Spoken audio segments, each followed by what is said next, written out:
Just setting my timer here for 2.5 hours so I know when to stop. All right, where are we at?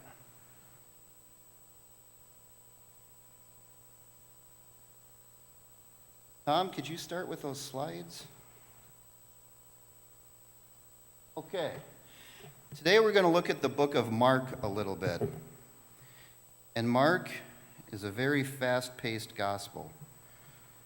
The gospel is just a fancy way of saying that disciples wrote it, and it's an account of Jesus' life.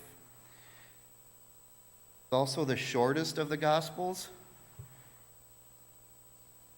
written in a style that is simpler and easier to read, which leads scholars to believe it might not have been written to a Jewish audience, maybe to a Roman audience, new to the faith. And it was written, Mark was actually one of Jesus' brothers. To give you a little background on the author. It was written in about 55 AD, so maybe 20 years or so after Jesus was crucified. Give you a little background and context on what we're dealing with here.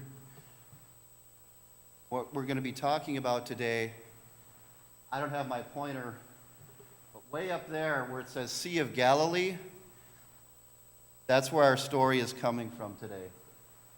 Give you a little geographical perspective. There's Tom with the pointer. Up, down, right.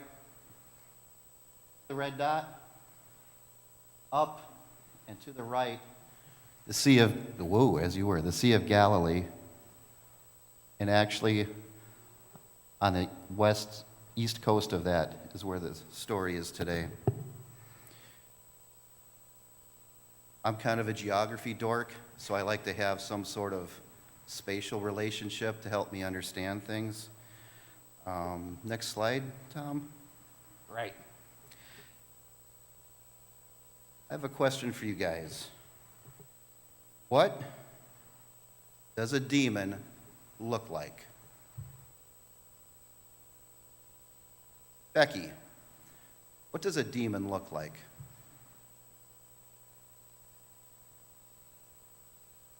What's that? Could look like anything.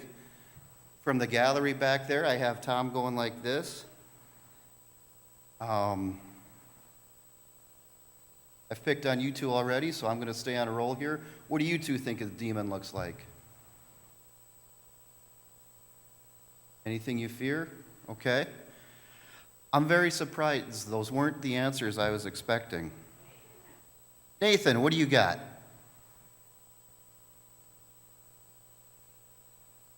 Like big spiky horns? Okay, a pitchfork? Okay. What's up? Okay, that's one way to think about it. An unidentified form of the devil is what Bob had to say. We're going to come back to that. Next slide, Tom. All right. Today we're going to look at a story from Mark, which is kind of towards the last third of the Bible. If you're in the New Testament, it's closer to the beginning. If you're flipping through, you'll see Matthew, and then Mark is right next to it. If you got to Luke, you need to back up a little bit. And this is probably my favorite story from the Bible. There's a lot of stuff here. I could get my Ruth on and glean a lot from this story. There is a whole lot here that you can take away looking at it from different perspectives. Remember a few minutes ago when I talked about Mark being the shortest of the four Gospels? Life is full of contrasts? Is that the word I'm looking for? Matthew and Luke also have this story, but it is almost twice as long in this version. I just thought that was interesting, that this story was the longest and the shortest of the Gospels. All right, but anyway, back to business here. What does Mark 5, verses 1 through 26 have to tell us?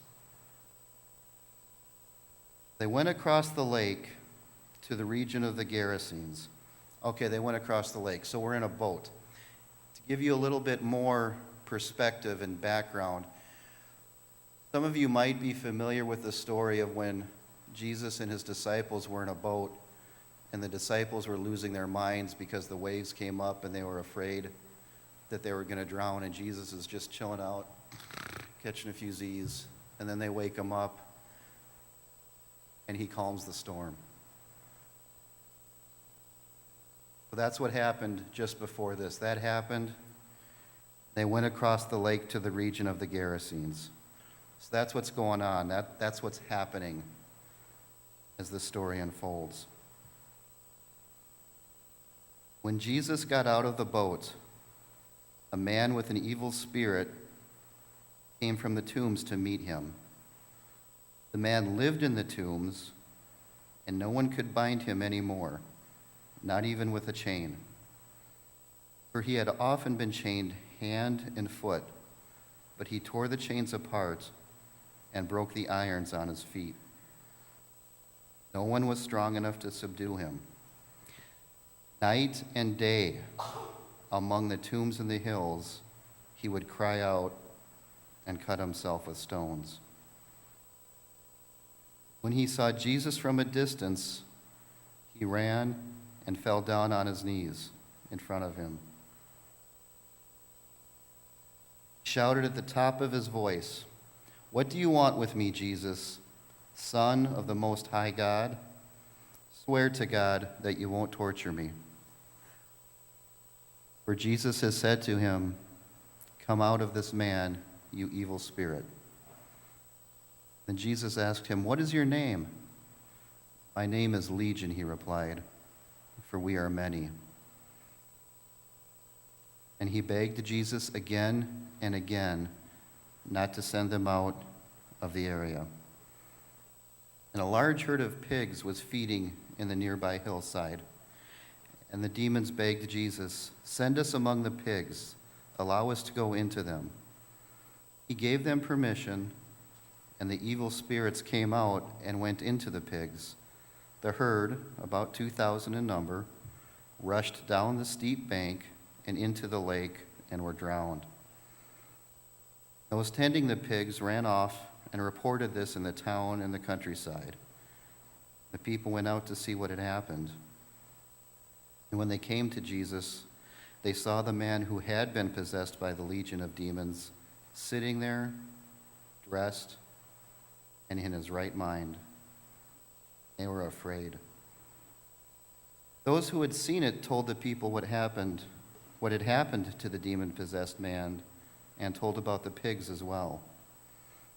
Then the people began to plead with Jesus to leave their region. As Jesus was getting back into the boat, the man who had been demon-possessed begged to go with him, but Jesus did not let him. He said, "Go home to your family and tell them how much the Lord has done for you and how he has had mercy on you." So the man went away and began to tell in the Decapolis how much Jesus had done for him, and all the people were amazed. All right. The Decapolis isn't a building. It's actually a collection of 10 cities around the Sea of Galilee. So when this man went to the Decapolis, he didn't go to a building and start preaching. Imagine going to the Fox cities and going all over the place. That's what this guy ended up doing. All right, next slide. These are some of the demons I thought of. I got very different answers than I was expecting today, which you got to keep in remember, I'm just as full of dookie as anybody else. But I think it reflects a level of maturity that for the most part, demons were things that could not be defined. Loneliness, a demon. Tom? No? We got the Ku Klux Clowns up there. Whoop, go back one. These knuckleheads, I think ignorance could also be a demon that these yahoos walk with. I can't understand what those guys are all about. Addictions can be a demon. And if anybody thinks that an addiction is something you can simply decide not to walk with anymore, I would like to have a conversation with you after church this morning. Hunger can be a demon. There's a very dedicated group in this church that works to fight this demon every Saturday morning, or the first Saturday of the month, among other things. I have no idea what this guy is doing. I call it the closet, because it looks like this dude just wants to crawl into a closet. Whelmed. I have been there and done that. I have no idea what demon this guy is struggling with. Anxiety, fear, just being overwhelmed. I don't know. Okay. So we've got an idea of what some demons are. The man in the tombs had a name for demons in the man in the tombs, had a name for it. And he called himself Legion. We go back a little bit, verses 12 through 15. The demons begged Jesus, "Send us among the pigs. Allow us to go into them." He gave them permission, and the evil spirits came out and went into the pigs. And then the herd, about 2,000 in number, rushed down the steep bank into the lake and were drowned.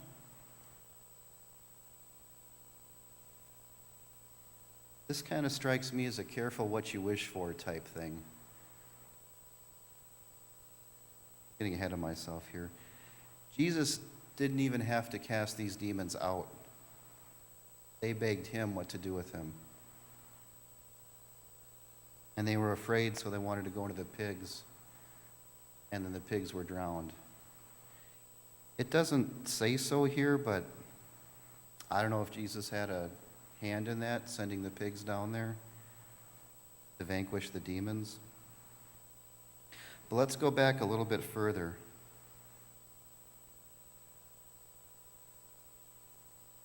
Guy had been living in the tombs, cast out of his village, such torture and torment inside of him. That's the only thing that the people could do with him, which isn't that far removed from mental health care in this country for a long time, by the way. He came running to Jesus and fell down on his knees. Before those demons could cast out, met Jesus, dropped to his knees. Rosemary and I both have a friend, a mutual friend named Max Ramsey. He's a pastor down in Milwaukee. And he has a saying that I will, with no shame, steal from him. He likes to use the phrase, wearing out the knees of your jeans, implying getting down on your knees and praying. That happened before the demons were cast out. I'm pretty sure if I met up with Legion, Legion could take me. But think about some of those other demons.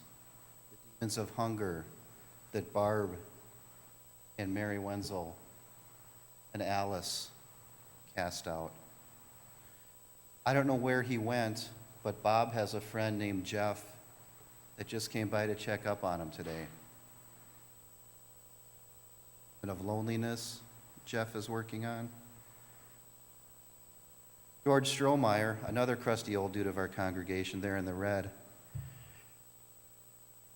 His smile, for me, casts out. I can't define it, but George, thank you for being my friend. If you go to the church website, we got a lot of crusty old dudes here, don't we?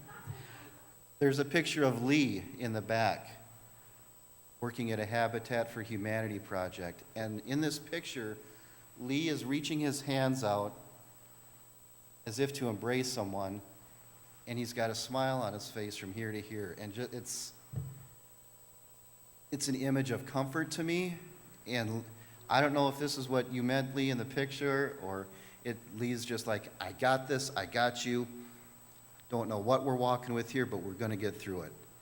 And if you'd like to see that picture, it's on our church website. Well, in our own way, we can cast out demons.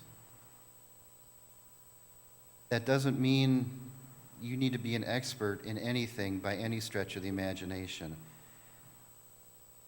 And if anybody ever comes to you and claims to be an expert, right away just look at them with, just, I don't know, that's some of my own personal biases there. Maybe I should back off. But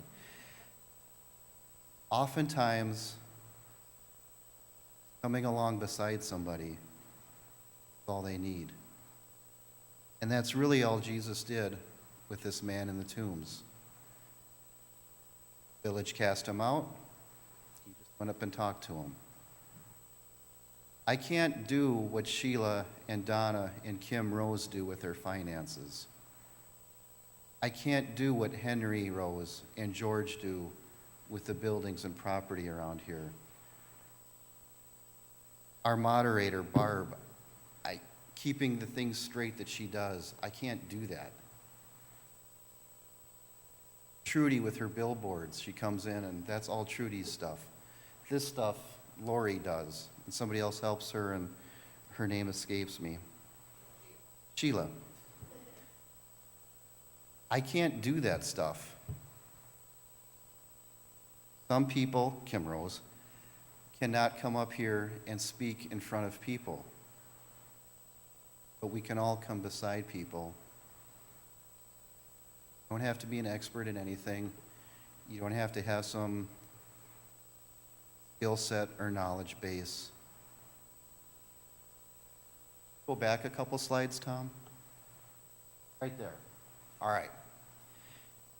I know some of you a lot better than others, but I'm willing to bet that just about everybody in this room has been this guy at one point in their lives. When you were there, did you need somebody to come beside you that could explain to you Abraham Maslow's hierarchy of needs? You need somebody to come beside you to explain cycles of addiction or Erickson's stages of the life cycle resolution? Probably not. Sit beside you and have a cup of coffee for you. I'm going to pick on George again.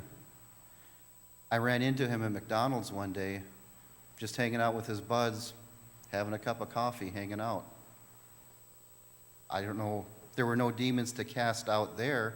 Those guys were already keeping them at bay, at least the loneliness ones. Lori Bowers has shared with me how much Knots of Love means to her. Bob's friend has no medical expertise, came by to check up on him.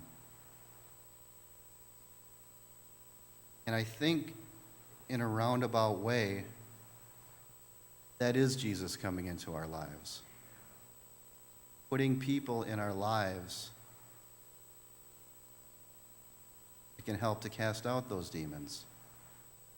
Now, I'm not saying deify your friends or pray to your friends or rely on your friends for your salvation. I'm bordering on crusty old dude myself. So Saul and Zach and Becky and Rachel, how many times have you gotten a text from somebody that just made your day? Just somebody reached out to you and it was nice to hear that. Not with any specialized knowledge, just to let you know that someone was there. What am I doing for time here? Guess what? I forgot to start my timer. I haven't even started yet. Ow! Ouch! No comments from you. All right. There are some other things in there that, if I'm allowed to up here again, we might touch on. But moral of the story for today, what I want you to take away from: demons. People couldn't handle them. We're afraid. Kicked them out. Somebody, pretty important somebody, Jesus, came up and talked to him. Cast out. Nothing brilliant about it. Wasn't rocket surgery. Looking out for your neighbor. I think that's all I have to say about that for now. Right. Would you please bow your heads with me?